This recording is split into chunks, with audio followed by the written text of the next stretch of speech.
Ako ay isang OFW na naninilbihan po sa bansang Kuwait.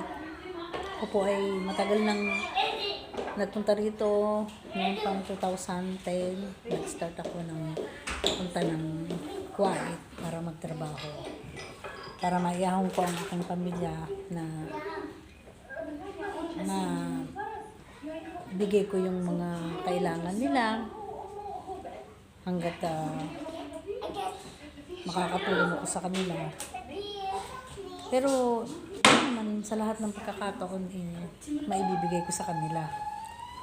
At nagpapasalamat din ako dahil sa nagkaroon akong mabait na amo, nagkaroon ako ng employer na mabait, at mga alaga ko lumaki ng may mabuting kalooban.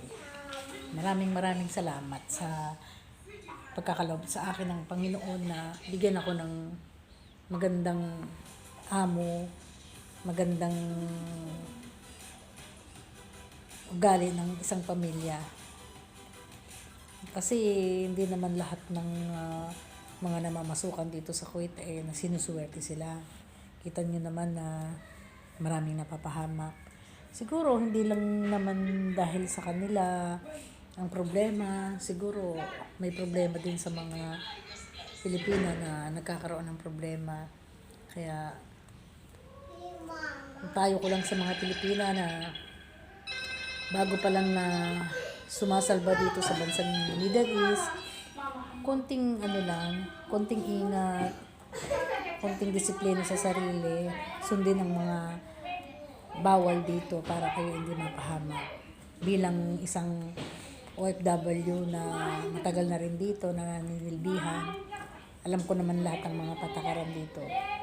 Kung halimbawa sa atin sa Pilipinas medyo bawas-bawasan. Alam nyo na yun? Kasi hindi naman kasi pare-pareho ang mga amo na nakakaintindi at nakakaunawa.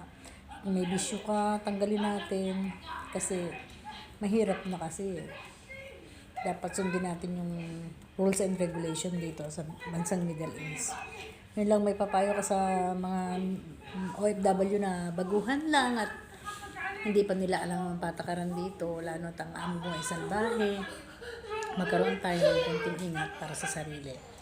Para na rin sa ating pamilya, kaya tayo nagpunta rito. Yun lang. Thank you. Don't forget, like and subscribe my YouTube channel. I'm Lucita Ranyola.